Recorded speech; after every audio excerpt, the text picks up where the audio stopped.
గురువు లేని ఎవ్వరికైనా గురువు శివుడిగానే చెప్తారు. అంతెందుకు, ఈ లోకానికే ఆది గురువు మహాశివుడు. ఈ శివరాత్రికి ఆ ఆది గురువు దగ్గర నుంచి ఒక 5 విషయాలు నేర్చుకుందాం.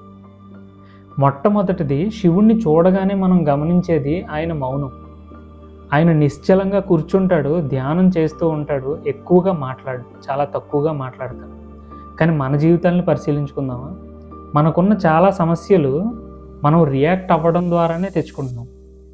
అనుక్షణం మన మనసులో ఏదో ఒక కోపం, ఏదో ఒక ఆలోచన, ఏదో ఒక యాంగ్జైటీ, మన చుట్టూ ఎన్నో నోటిఫికేషన్స్, వాటికి మనం రియాక్ట్ అవ్వడం అనేది అలవాటుగా మారిపోయింది. ఈ రియాక్షన్ల వల్లే మనం ఎన్నో సమస్యలు కొని తెచ్చుకుంటూ ఉంటాం. శివుడి మౌనం నుంచి మనం అర్థం చేసుకోవాల్సిన విషయం, ప్రతి పరిస్థితికి మనం స్పందించాల్సిన అవసరం లేదు. మౌనం ఎవ్వరికీ సహజంగా రాదు, దాన్ని మనం అలవాటు చేసుకోవాలి. మౌనం అనేది చాలామంది బలహీనత అనుకుంటారు, కానీ కాదు. మౌనం వల్ల వచ్చేది స్పష్టత. కాబట్టి ఆ మౌనాన్ని కొద్దిసేపు అయినా ప్రతిరోజు అభ్యాసం చేసి అలవాటు చేసుకోవాలి. అలాగే నోటిఫికేషన్స్కి, వాటికి వీటికి, ఆలోచనలకి అన్నిటికీ కూడా రియాక్ట్ అవ్వడం అనేది తగ్గించుకోవాలి. ఇక రెండో విషయం, శివుడు కంఠంలో విషం దాచుకున్న కథ అందరికీ తెలిసిందే కదా. ఇక్కడ గమనించాల్సిన విషయం ఏంటంటే, విషం అనేది దేవతలు, రాక్షసులు సముద్ర మథనం చేస్తున్నప్పుడు వచ్చింది. అంటే వేరే వాళ్ళ వల్ల వచ్చింది ఆ సమస్య. ఆ సమస్యని ఆయన గొంతులో ఆపుకున్నాడు తప్ప ఎదుటి వాళ్ళ మీద చూపించలేదు, అలాగని తనలోకి తీసుకోలేదు. ఇలాగే మన జీవితంలో చాలాసార్లు అవమానాలు, కోపాలు, తాపాలు, చికాకులు ఒక వాళ్ళ వల్ల వస్తూ ఉంటాయి, లేదా చుట్టూ ఉన్న వాళ్ళ వల్ల వస్తూ ఉంటాయి.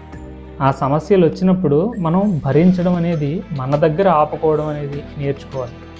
దీన్ని పక్క వాళ్ళ మీద చికాకు రూపంలో చూపించడం, లేదా మనం హృదయం వరకు తీసుకోవడం చాలా ప్రమాదకరమైన విషయం. కాబట్టి స్పృహతో సమస్యని అర్థం చేసుకుని మన హృదయం వరకు ప్రతి మాట, ప్రతి బాధ వెళ్ళాల్సిన అవసరం లేదని ఈ కథ నుంచి మనం తెలుసుకోవచ్చు. మూడో విషయం చాలా విచిత్రంగా ఉంటుంది. శివుడు ఒక యోగి అయినా పార్వతీదేవిని పెళ్లి చేసుకున్నాడు, ఆయన కుటుంబం ఉంది. అలాగే మౌనంగా ధ్యానంలోనూ ఉండగలడు, విపరీతంగా నాట్యం కూడా చేయగలడు. దీన్ని బట్టి మనం అర్థం చేసుకోవాల్సిన విషయం ఏంటంటే, శివుడు ఒకటే వాదాన్ని నేర్పడు. అతివాదం, తీవ్రవాదం ఉండవు ఆయన దగ్గర. ఎప్పుడు సమతుల్యత అనేది ఉంటుంది. ఆధ్యాత్మికంగా ఉండాలి, కానీ బాధ్యతల నుంచి పారిపోవాల్సిన అవసరం లేదు. వైరాగ్యాన్ని అభ్యాసం చేయాలి, కానీ మన బాధ్యతలని, కర్తవ్యాలని నిర్లక్ష్యం చేయకూడదు. జీవితాన్ని వదిలేయకుండా ఆధ్యాత్మికంగా బ్రతకగలం అనే విషయాన్ని శివుడి నుంచి ఈ విషయంలో మనం తెలుసుకోవచ్చు. ఇక నాలుగో విషయం, శివుడి మూడో నేత్రం, మూడో కన్ను. శివుడు మూడో కన్ను తెరిస్తే ప్రపంచం అంతా కాలిపోతుంది, ప్రళయం వచ్చేస్తుంది అని మాట్లాడుకుంటూ ఉంటాం కదా చిన్నప్పటి నుంచి. కానీ నిజానికి ఒక్కటి మనం అర్థం చేసుకుందాం. సింపుల్గా అర్థమయ్యే విషయం ఏంటంటే, మనం 2 కళ్ళతో బయటికి చూడగలం, కానీ మూడో కన్ను ఎందుకు ఉంది శివుడికి అంటే స్పృహ. స్పృహకి సంకేతమే ఈ మూడో నేత్రం. 2 కళ్ళతో మనం బయట ఉన్న అన్ని విషయాల్ని చూస్తాం, మనల్ని మనం తప్ప. కానీ ఈ స్పృహతో మనం ఏంటి అనే విషయాన్ని తెలుసుకోవడం అనేది ఈ మూడో నేత్రానికి మాత్రమే సాధ్యం అవుతుంది. కాబట్టి ఈ స్పృహకి ఈ మూడో నేత్రం సంకేతం. మూడో నేత్రం తెరిస్తే ప్రపంచం కాలిపోతుంది అంటారు కదా. ప్రపంచం అంటే ప్రాపంచిక విషయాలు, ప్రపంచం పట్ల మనకున్న అభిప్రాయాలన్నీ కాలిపోయి అజ్ఞానం అనేది నశించి నిజమైన జ్ఞానం కలుగుతుంది, నేనెవరో అనే ఒక ఆనందం కలుగుతుంది అని చెప్పడమే శివుడి యొక్క మూడో నేత్రం వెనకాల ఉన్న రహస్యం. ఇక 5వ విషయం, శివుడి చేతిలో ఉండే డమరుకం. నిజానికి డమరుకం అంటే లయకి ప్రతీక. లయ అంటే రిథం అనుకుందాం. ఈ రిథం అనేది మన జీవితంలో కష్టం, సుఖం, వెలుగు, చీకటి, టెంపరీగా వచ్చి వెళ్ళిపోయే విషయాలన్నింటినీ కూడా ఈ రిథం అనేది సూచిస్తుంది.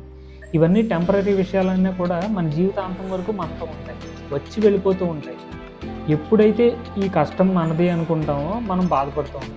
ఇవి మనం బయట నుంచి చూడగలిగినప్పుడు ఈ కష్టాలన్నీ టెంపరీగా ఉంటాయి అని చెప్పి వీటితో మనం కలిసి ప్రయాణం చేయడం, ప్రవహించడం నేర్చుకుంటాం.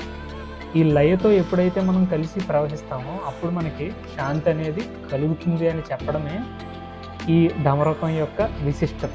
శివుడు ఎప్పుడూ కూడా బోధ తక్కువ చేస్తాడు, తక్కువ మాట్లాడతాడు, కానీ తన ఒంటి మీద ఉండే ప్రతి విషయం కూడా మనకి ఏదో ఒకటి నేర్పిస్తూనే ఉంటుంది.